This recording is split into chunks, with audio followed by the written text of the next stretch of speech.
Welcome to Stop Now, where we stop, listen, and share. It's a social experiment enterprise. I'm JK, your host, and I'm joined by my teammate Amar. He'll be the co host today. And we have a special guest on our show today, April Flowers. Welcome. Hi, I'm glad to be here. Really awesome. Thank you, April. Though now we are heading towards summer holidays, and it's going to be July, and you are specifically an April flower, and thank you for that. Can you tell us your audience what do you do and introduce yourself? Sure. My name is April. I'm a technical recruiter. I've been working in the industry since 2017, early 2017. I primarily hire software engineers, back-end infrastructure, all the way up to data, UX, UI designers. That's from finding the candidate, interviewing them, working through any sort of paperwork that might be involved, salary negotiation. I started off in the Bay Area, which is obviously the capital of tech for a lot of the world, and got to cut my teeth there, really got a good picture of salary negotiation with some of the highest paid people in the industry. And now I'm internal with a tech company, taking it a little bit slower, but still doing the same thing. Awesome. Again, wonderful.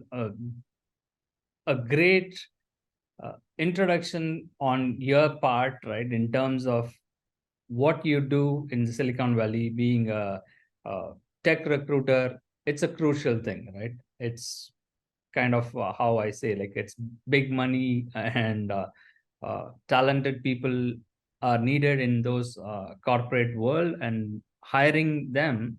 And in terms of that, even recruitment industry is like huge, right? Those Yeah. are also $1 billion corporations over there.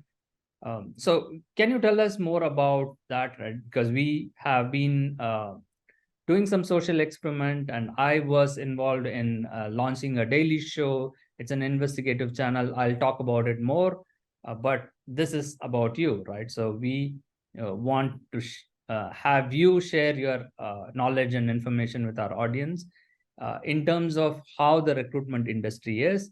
What do you think, right? I think like you're pretty young, you are talented, smart, you might be a couple of years experienced, if I'm not wrong. What is your take on the industry as such, and how was your experience so far? I'll talk about my experience first. It is a unique industry that you don't have to get a degree in recruitment. It's a hardcore sales position. There is some misconception that recruitment is HR, but it is a sales position. So you're always looking to make a profit. My experience with it, I do have a talent with sales. So that's what I enjoyed, was selling people. That's what you're doing, is selling jobs to people. And as I got into the industry, I got to see the picture as a whole. And the recruitment industry can be a slimy industry. There's a lot of middlemen in the way, especially when it comes to sourcing or recruiting talent from overseas.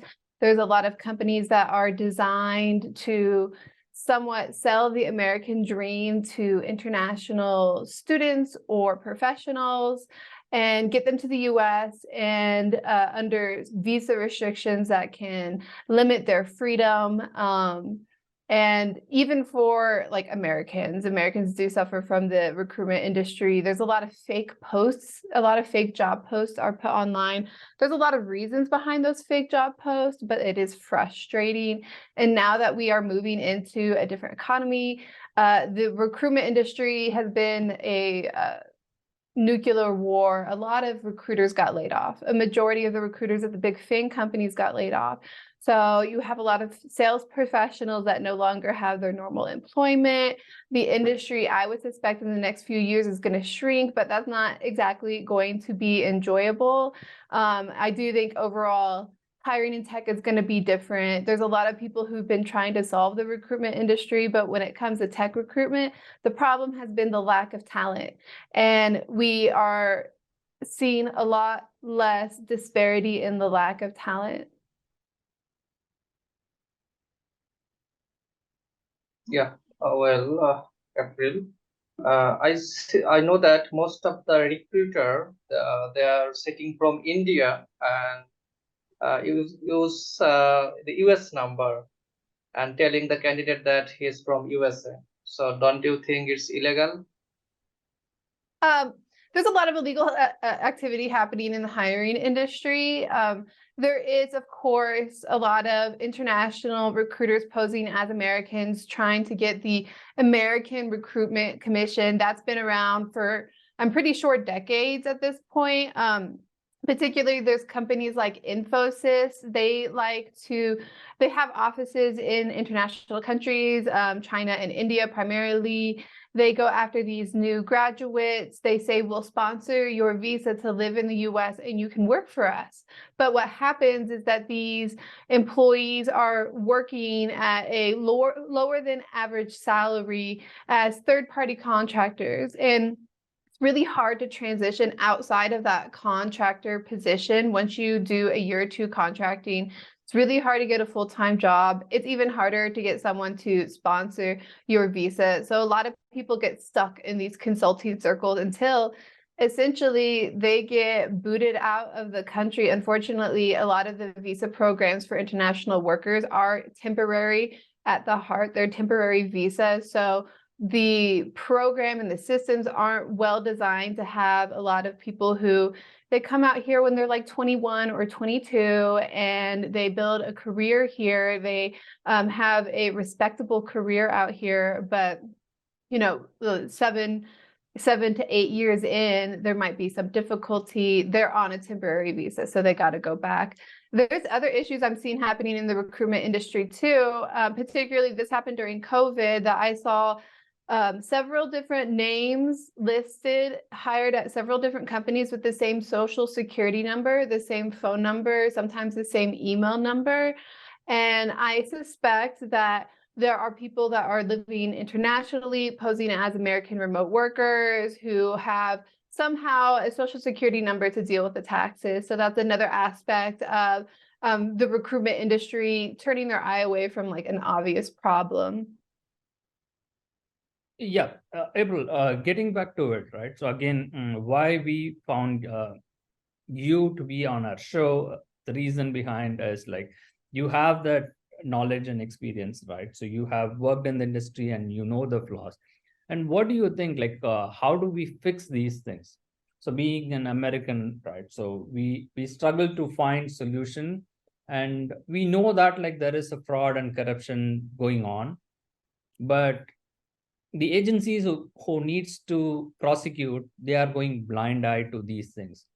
So do you have any solution in mind, right? So after seeing this problem, and as you stated, right, so horrific things are happening, people are being scammed and brought in here and exploited. What do you have to say to that? I mean, my initial first thought is the issue with the visa system. A lot of these exploitive companies wouldn't exist if we didn't have like a temporary visa system. That's a topic that I'm not well qualified to talk about. There is a lot of issues in the recruitment industry. I don't know the solution, honestly. If American salaries weren't so high, I don't think that there would be so much exploitation. I know that some people in other countries are starting to lose interest in coming to the US because of the challenges that are happening. But this is not an American-only problem. I know that other companies that outsource work are struggling with finding legitimate workers who are not exploiting the system. I have no clue what the solution is, and I've heard a lot of solutions that eliminate the recruiter. Obviously, I'm not in favor of that as a recruiter. But I do think that as the economy changes and there's less money to be had in recruitment, some of that will solve itself. People do need to be more aware of what is happening in the recruitment industry, some more transparency. A recent law was passed that salary ranges need to be posted on job descriptions, which is a great step forward, but there are other aspects that some laws that create issues, like if there's an open job at a company, you have to post it online. Well, that's a job posted that people are going to apply for that none of them will get because the law requires them to post it online.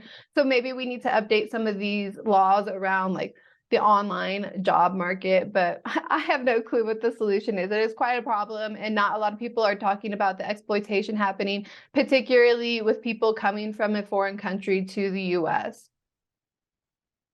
Absolutely. Oh boy. All right. That's right, April. Like when you said that you don't need to have any qualification, right? So as you mentioned, to work as a recruiter, mm, anybody can be trained. All that they need is like a good communication skill. They need to talk a lot, and screening the candidate is much easier, right? So that is one thing. And when you said, right, okay, don't target my job, right? As a recruiter, like don't eliminate the middleman. Again, we don't have a problem with middlemen or they are making commission and all those things. Systematically, right, when we look at it, right, again, as a general public, right, so anybody can provide a solution to the problems. So from that aspect, right, we are looking into it. As you yourself has posted some quite interesting videos, and you do have your own channel, right? So on that aspect, I'm asking you this question, right? So we have been sponsored to run this project. So that's one main reason why we are talking about this issue of H1B, right? So you said like it needs to be abolished in your channel. And we do take the same stand, right? For us, after doing quite extensive research and talking to the victims and also many candidates, and also to the companies and employers, and setting up our experiment lab and doing this experiment to find out, we see like a clear-cut discrimination in terms of hiring process, as well as salary payment, and I all can talk this on that. yeah, so all that is happening. So that's why like we decided, right, we also had the same stand. Okay, we don't know what to do, we cannot provide any solution, and even if we say that, nobody is going to accept that. As a common man, right, we found this, it's not a fixable problem. So only solution is to abolish it, right? Completely stop this program and come up with a new one, right?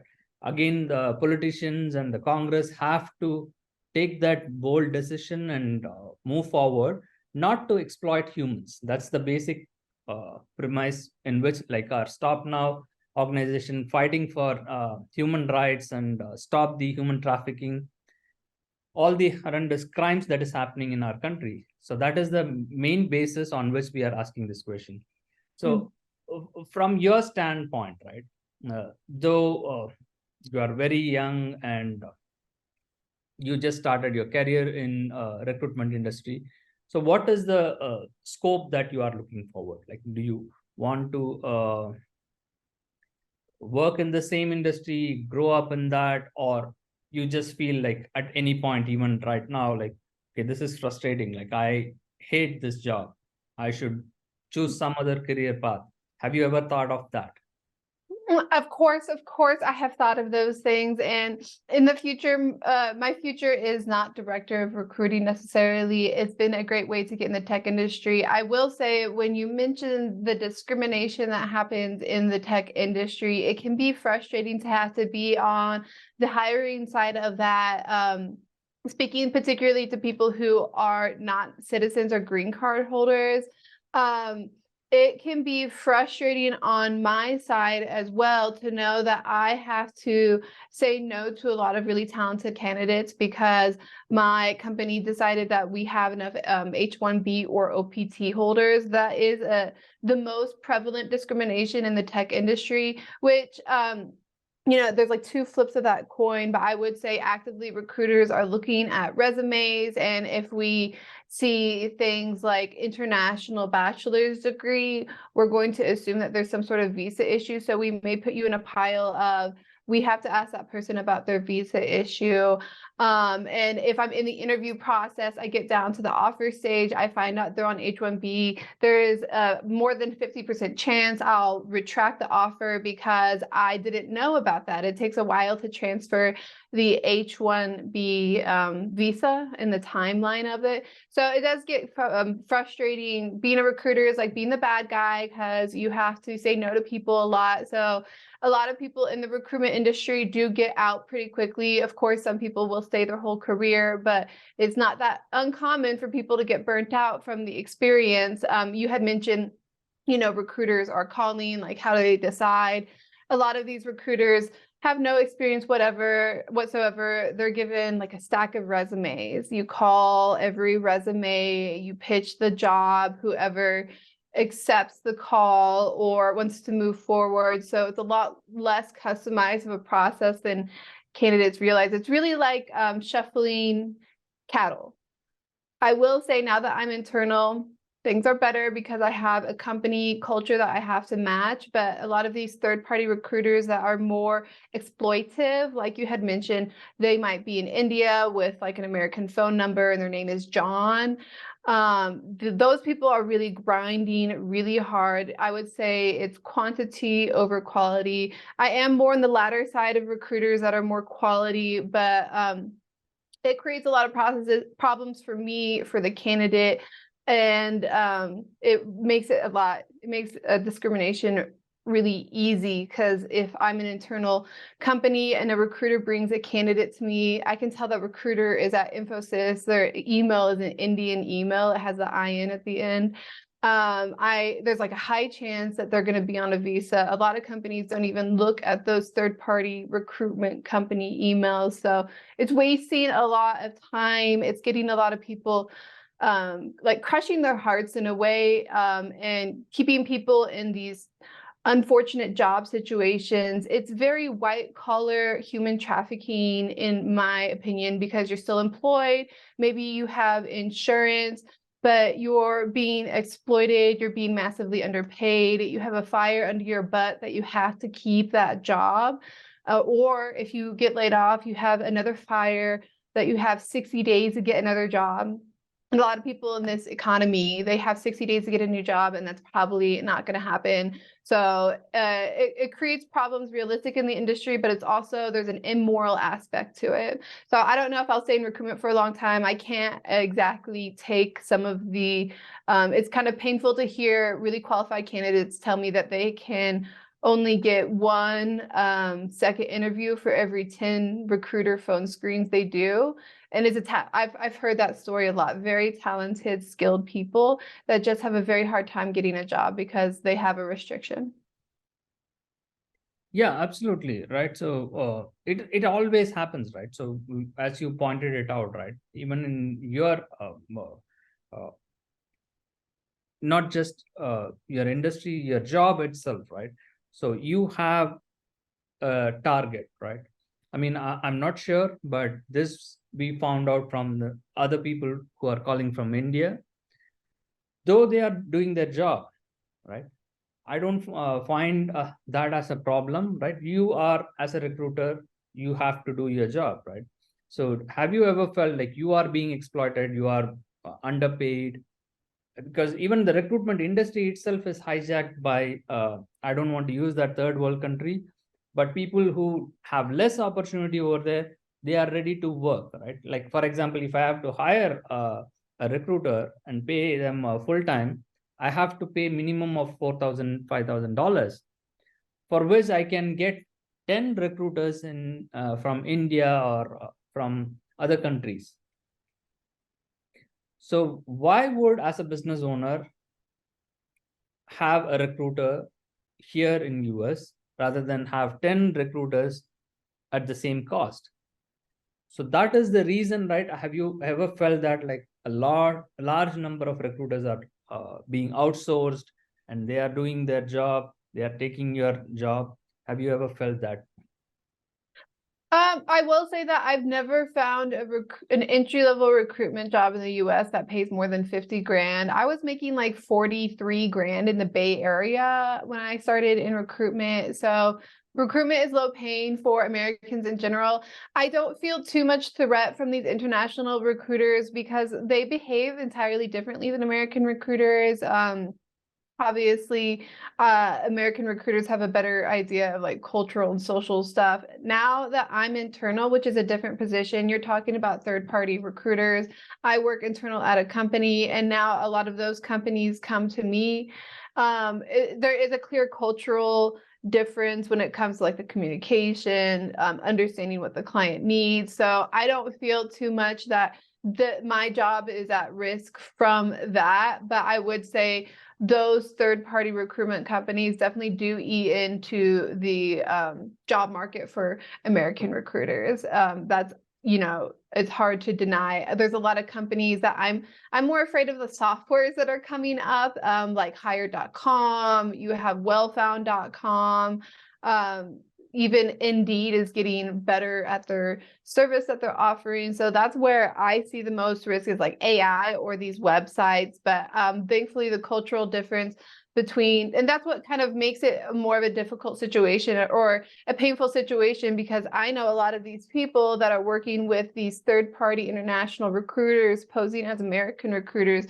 They don't know that these recruiters don't have the respect in the industry. They're not really taking that seriously. So they don't know that they're signing up to work with someone that's like gonna run around in circles and kind of waste their time.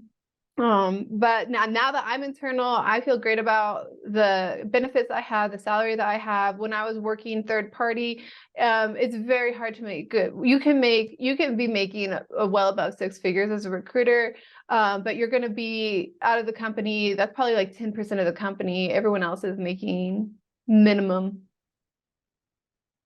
Yeah. So on that note, right? So we were saying that, Amar, if you want, as April mentioned, right, we should have named you as John or James Brown or something else. Yeah, He wants to right. stick to his name. So we can't do anything about it. April, let's move on to the topic, right, where you want to focus on not just on your career wise, right? For example, if you have been given 2 candidates and you think like both are very good candidates and talented, but one person is US citizen and the other person is a visa holder, who would you pick, and what will be your basis or criteria on that? Have you ever faced that kind of challenge? Many times I've faced that challenge, and of course the US citizen does get preference. It doesn't, like, you can't transfer a visa overnight. It takes time, and that's the primary reason that the citizen would be preferred, is because they can be hired immediately. Now, I have seen situations where the citizen or green card holder sometimes is hired and their start date is actually later than it would have taken for the visa to be transferred. But that's the main reason. Is the visa takes a long time to transfer. There are logical reasons for this kind of discrimination, but at the same time, that is what it is. The only reason I chose the citizen was because of the citizenship. So absolutely. So do you think like that leads to the question of discrimination? But from my understanding, what we talk to legal experts and others, they mention that like it doesn't amount to discrimination. No matter what, this country is for Americans, they get the first preference. I agree to that. But when it comes to how do I say it, right? Fake resumes, right? So have you come across that, right? Because what we have found is, because of this visa and other body shopping companies or Body shopping. yeah, they use this term, so I just brought that. So they just sponsor visas, and you can see like 10 and 50 employees will be on H-1B in that company, and they don't have actual job in the company. They hold them and they keep them on the bench. Have you ever heard about those things? We have Yeah, seen, I've heard it referred to as bench recruitment, actually. yes, bench sales recruiters, like we have even see that title like in the email itself, right? Yeah. So they why I call that as a body shopping company is like they just have that manpower and they just outsource it purely, and those employees or I mean not even employees, those candidates are stuck and they have told horrific stories like they are paying money to the company to run their payroll and keep them active. So they have been told to fake resumes, right? That's why like we got into this experiment. We never believed that like that is possible. Have you ever come across right people doing fake resumes? Have you found any fake resumes, and based on that, like have you rejected candidates saying that okay, this guy is not qualified, he's lying on his resume, so let's reject? Yeah, I've definitely seen a lot of fake resumes. I will say, even when I was a recruiter, there would be times that I was trying to get a company to work with me. I would send them a resume that had a different name to protect the identity of that person. If I'm doing that in America, then you know that's happening with the international recruiters. I'll often get emails from bench recruiters that will have a resume attached, and sometimes they'll have the name covered up, sometimes they won't. I will often back search the skill, the experience to find the person online and contact them outside of the bench recruiter. But I do often find that their visa is tied up with that third-party company. I've heard stories of people signing up to work with these companies to get their H-1B sponsored, but they also sign up, like you had mentioned, to basically pay back the cost, is what the company calls it. You're paying back the cost of the H-1B, but you're paying into other things, like you had mentioned, the payroll. So there's just as many fake resumes out there as there are fake job posting. There's tons of fake resumes. And when I get these bench email recruiter emails, you have usually a list of candidate names. You'll have like their years of experience, their job title, their visa status, which is definitely different than how the American recruiters will do it. We don't do like a list of people that you pick from your experience. And if you do choose to work with those recruiters, there's a lot of bureaucratic steps in the way. Like, first you get on the phone with the recruiter, you have to sign the vendor fee to work with them. You have to negotiate the markup. And looking at the markup, there's laws in place in the US that say that people on H-1B have to get paid a certain amount. But the tricky part of this, the company can say that they're paying the candidate X amount, but they can also take out money from it as fees so that they can legally underpay these people. So tons of fake resumes out there.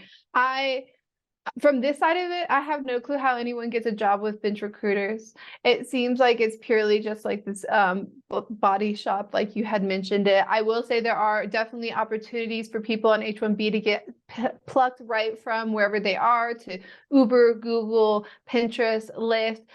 These are definitely like top of their class people who are very high performing. So it does happen. The dream does happen for people, but it's much easier to get stuck in these traps of working with the international foreign recruiter, the bench sales recruiter. Yeah, so I want to touch base on what you said about AI, right? So is it scary for you because it can replace many of the jobs, including the recruitment industry, right? Because if it does a well defined job like any humans, right? Just like we see that like even the international recruiters, like they go by the script. So the freshers, those who are trained, they stick to the same format. They ask the same questions, they collect your data, and they pass it on to their client or whatever they have to do. They just do that on submission on the portal. And if you get lucky as a candidate, you get an interview, and then the follow-up happens. So this can be automated, and definitely AI can do a much better and smarter. That's my understanding. So what do you have to say about that? Yeah, I would say that AI is nibbling at the feet of some recruitment roles like Sourcer. AI cannot yet evaluate resumes at a level needed to replace a recruiter, but I am certain that will eventually happen. There's just some soft elements, like maybe your hiring manager wants someone that graduated with a certain degree and has experience at a certain industry company. That's like a really complicated thing to set up. So we don't have the resume filtering systems. A lot of people think that there's resume filtering AI software. There is not. You can filter resumes with software, but there's not AI resume filtering software yet. But yeah, AI is definitely coming for some of these jobs. Recruiters are saved in that we typically need to suss out people. A lot of people are going to apply for jobs. You interview them, they don't know what to do, and that's kind of our job as recruiters to suss that out as early as possible. But and salary negotiation will be hard to automate with AI because people are so emotional. But a lot of these job duties that are taken by the bench recruiter will quickly be automated, in my opinion. Especially now, people don't want phone calls anymore. They just want text messages. And there's software out there that I've used before. I could send out like 300 text messages with one click. So the future of a lot of those job positions will, eventually go away with AI, but people will definitely find an opportunity. There is so much money being made in recruitment. I cannot tell you. For the recruitment company I worked with during the pandemic, they made $10 million profit in 1 month from recruitment. And that was during a time where we knew we were working with fake resumes. We knew that we had multiple social security numbers on, or one social security number on multiple employment contracts. So it's gonna be like trying to take away food from a tiger to really take away the money out of the recruitment industry. AI might slowly do it. Yeah, those are pretty scary, right? I mean, whom do we blame on these issues, right? So we are not able to even look into the problem and the reason behind it. How do we socially structure this to solve the problem, right? Have you ever thought of it, right? So whom do we blame for this, right? Do we just throw it at corporate America and saying like corporate world is the one reason for this? I have thought about the reasons for it. I do think that in 20 years, America is not going to be the highest paid country in the world. So by the time we find a solution for it, the economy might be different. If we were truly a globalized world where we had multiple locations that allowed for both people to come to the country easily, stay in the country easily, and like create a real career, then we wouldn't have this like, Silicon Valley America kind of pulling resources from the rest of the world. That's the real solution, is a real globalized world. But the tech industry just is so high paying in America. So America going through a bad recession might help it. But there's no real solution when so much money is involved other than people losing out on money. Again, this has been a wonderful conversation. We can go on and on asking more questions, but let me limit it like with 2 more questions. What is the one thing that makes you keep going in this industry, right? I mean, like one positive thing like you learned from the recruitment industry. I really do enjoy getting people a job that they wouldn't be able to get unless I was in the process. I've had a lot of candidates who were maybe underqualified, maybe their resume didn't describe their skill set.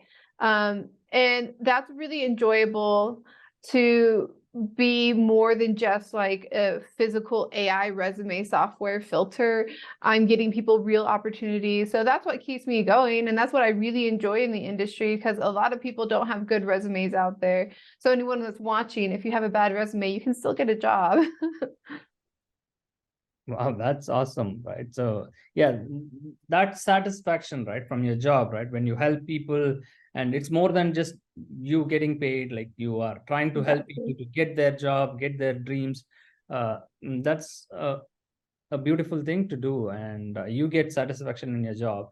So my point here, the problem of not just those things, many recruiters, right? So not just international, even here, like I can name many companies like TechSystem, Kforce, big billion-dollar company. Those recruiters have also started asking these things, because for our experiment we put on some fake profiles and we wanted to test it out, see if we can get jobs.